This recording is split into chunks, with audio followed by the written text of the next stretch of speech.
Elías, un hombre de 70 años, sus cabellos blancos como la nieve recién caída y unas gafas de lectura posadas en la punta de su nariz, observaba el reflejo de su pasado en la taza de café humeante.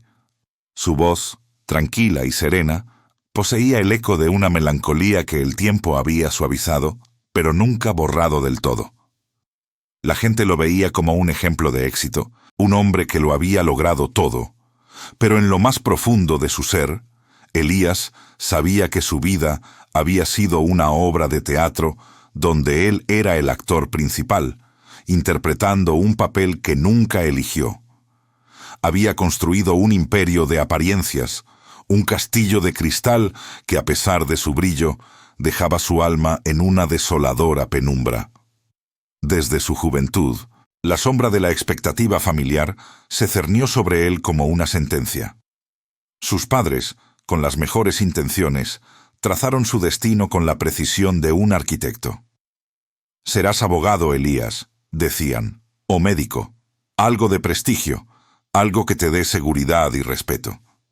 La música, su primer amor, el suave roce de las cuerdas de una guitarra que le susurraba melodías de libertad, fue silenciada. La carpintería, el aroma embriagador de la madera, la satisfacción de crear algo con sus propias manos, fue relegada a un sueño olvidado.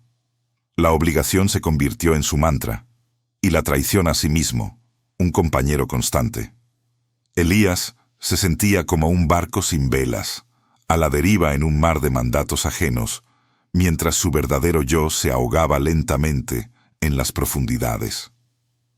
Luego llegó Elena, una mujer de buena posición social, la pareja perfecta en el papel, la elección lógica según los cánones de su entorno. Su unión fue un matrimonio por conveniencia, un contrato social más que una fusión de almas. No hubo conexión profunda, ni la chispa que enciende el amor verdadero. Elías sacrificó una vez más su corazón en el altar de la estabilidad y la aprobación social.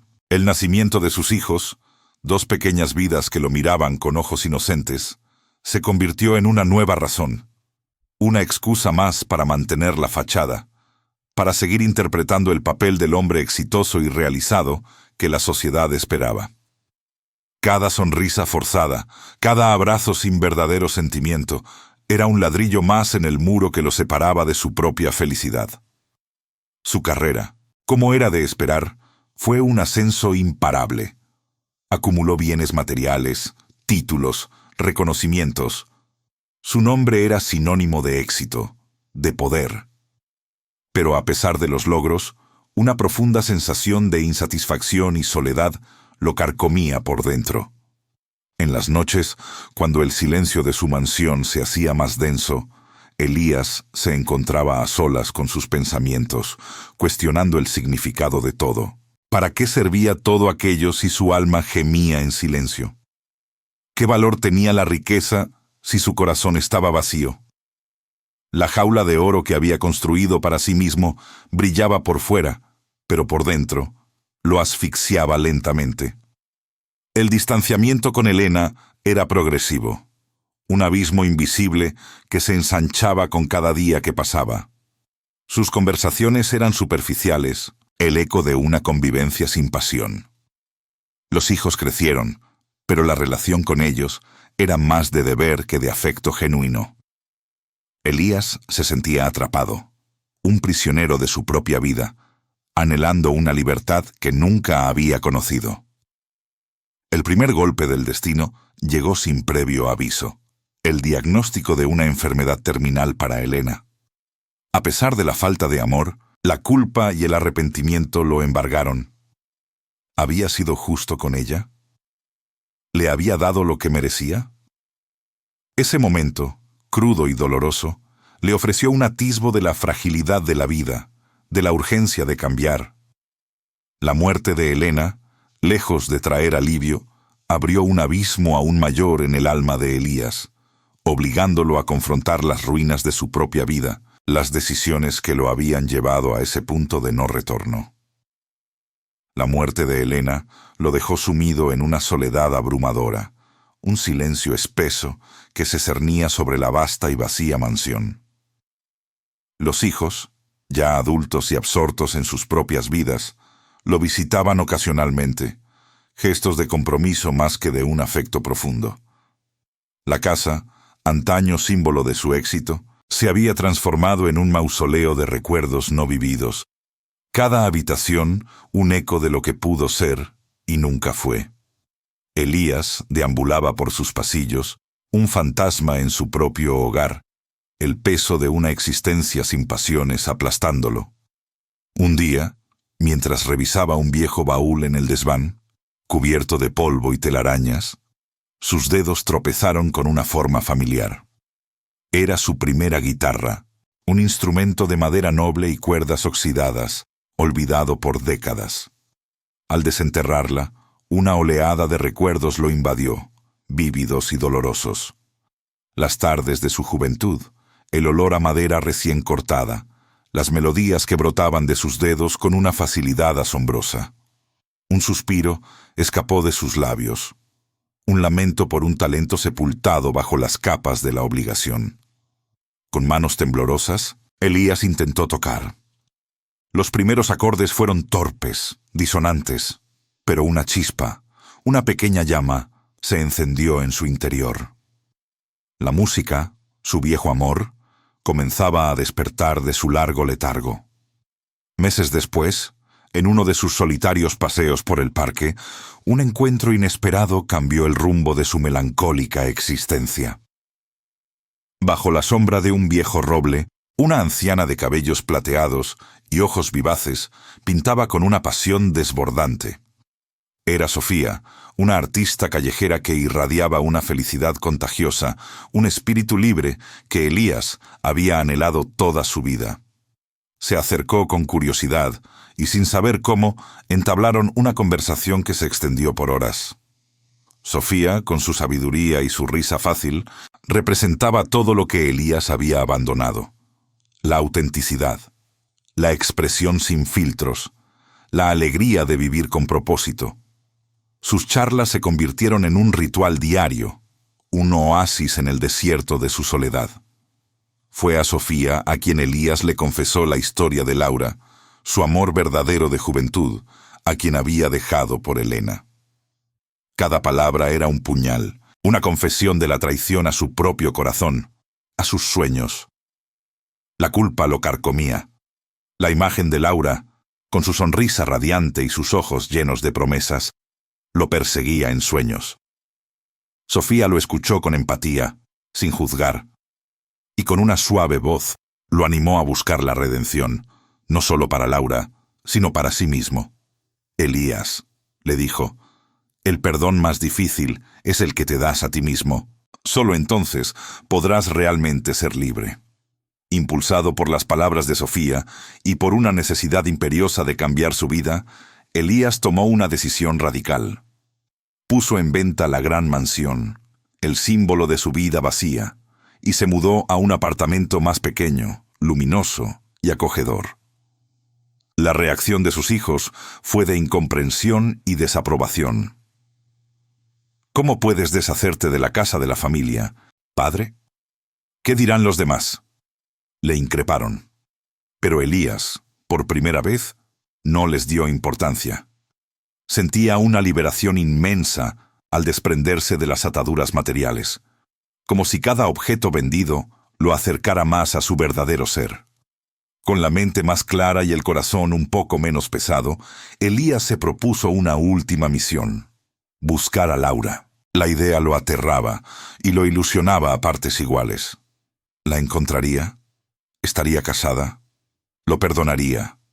Era un viaje lleno de incertidumbre y esperanza, la posibilidad de una segunda oportunidad, o al menos el cierre de un capítulo doloroso que lo había mantenido cautivo durante décadas. Sabía que se enfrentaba al miedo al rechazo, a la posibilidad de que Laura no quisiera saber nada de él, o peor aún, que el tiempo hubiera borrado todo rastro de su amor. Elías encontró una dirección antigua, un hilo frágil que lo llevó a un pueblo costero. Allí, el destino le tenía reservada una sorpresa que lo obligaría a redefinir, Una vez más, el significado de la felicidad. Elías encontró a Laura, pero la realidad era muy diferente a lo que había imaginado, y revelando una verdad que lo obligaría a redefinir el significado de la felicidad. Elías, con el corazón latiéndole desbocado, la encontró. Laura, la musa de sus sueños, la mujer que había idealizado durante décadas, ahora era una mujer mayor, con la misma mirada dulce, pero surcada por las arrugas del tiempo. Lo recibió con una sonrisa amable, desprovista de cualquier atisbo de rencor o pasión desbordada. Estaba felizmente casada, su vida plena y rodeada de una familia amorosa. La verdad lo golpeó con la fuerza de una ola. Laura había superado su dolor, había construido una existencia rica y significativa sin él. La búsqueda de Elías no era para ella, sino un acto egoísta de redención personal. En ese momento, comprendió que su idealización de Laura era un reflejo de su propia carencia, no del amor que una vez compartieron. Sentados en un banco con vistas al mar, Laura le perdonó su partida, liberándolo de una culpa que había cargado como un fardo pesado. Sus palabras, suaves y compasivas, fueron un bálsamo para su alma herida. Elías comprendió que la verdadera redención no radicaba en intentar recuperar un pasado inalcanzable, sino en sanar su presente, en perdonarse a sí mismo por las decisiones tomadas y por la vida no vivida. Una profunda sensación de paz lo envolvió al aceptar lo que fue y lo que era, sin intentar forzar un regreso a lo que nunca podría ser. La fantasía de un reencuentro romántico se disolvió, dejando espacio para una verdad más madura y liberadora. De regreso a su apartamento, Elías se dedicó por completo a sus pasiones olvidadas. Su pequeño espacio se transformó en un santuario creativo. Un rincón se convirtió en un taller de carpintería, donde el aroma a madera recién cortada llenaba el aire. Sus manos, que una vez solo habían firmado documentos legales, ahora tallaban la madera con una delicadeza sorprendente, construyendo guitarras y pequeños muebles que irradiaban un amor artesanal. En otro rincón, su vieja guitarra, ahora restaurada, cobraba vida bajo sus dedos. La música se convirtió en su voz, expresando todas las emociones que había mantenido reprimidas durante tanto tiempo. La melancolía del pasado, la alegría del presente, la esperanza del futuro. Cada nota era una palabra no dicha, cada melodía un sentimiento liberado. La amistad con Sofía se profundizó, convirtiéndose en un ancla en su nueva vida. Compartían no solo su amor por el arte, sino también su sabiduría forjada en el crisol de la experiencia. Juntos, organizaban pequeñas exposiciones de las creaciones de Elías y conciertos improvisados en el parque, donde los acordes de su guitarra se mezclaban con el murmullo de la gente y el canto de los pájaros. Sofía, con su espíritu indomable, se convirtió en su confidente, su musa, y el espejo donde Elías veía reflejada la autenticidad que tanto anhelaba. La transformación de Elías no pasó desapercibida. Sus hijos, al principio escépticos, comenzaron a acercarse, no por obligación, sino por una curiosidad genuina y una incipiente admiración. Veían a un hombre diferente, uno que, por primera vez, parecía realmente feliz. Elías les enseñó, no con sermones, sino con el ejemplo, el valor de vivir con autenticidad, de perseguir los sueños, sin importar la edad o las expectativas ajenas. Les mostró que la verdadera herencia no eran los bienes materiales, sino la sabiduría de una vida vivida con propósito. Elías ya no buscaba la felicidad en el éxito material, ni en el amor romántico idealizado que había perseguido en Laura. La había encontrado en la autenticidad de su ser, en la expresión de sus pasiones, en la amistad incondicional de Sofía, y en el perdón, tanto el que recibió como el que se otorgó a sí mismo.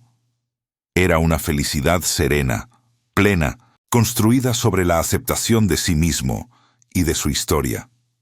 Con una sonrisa genuina que iluminaba su rostro, Elías mira a la cámara, sus ojos brillando con una sabiduría que solo el tiempo y la experiencia pueden otorgar. Afirma con voz tranquila y firme que la felicidad no es un destino al que se llega, sino un viaje constante de autodescubrimiento, de valentía para ser uno mismo y de la capacidad de encontrar belleza en lo cotidiano. Su mensaje final resuena con una verdad universal. Nunca es tarde para empezar a vivir la vida que siempre quisiste, para desenterrar tus pasiones y construir tu propia sinfonía de redención.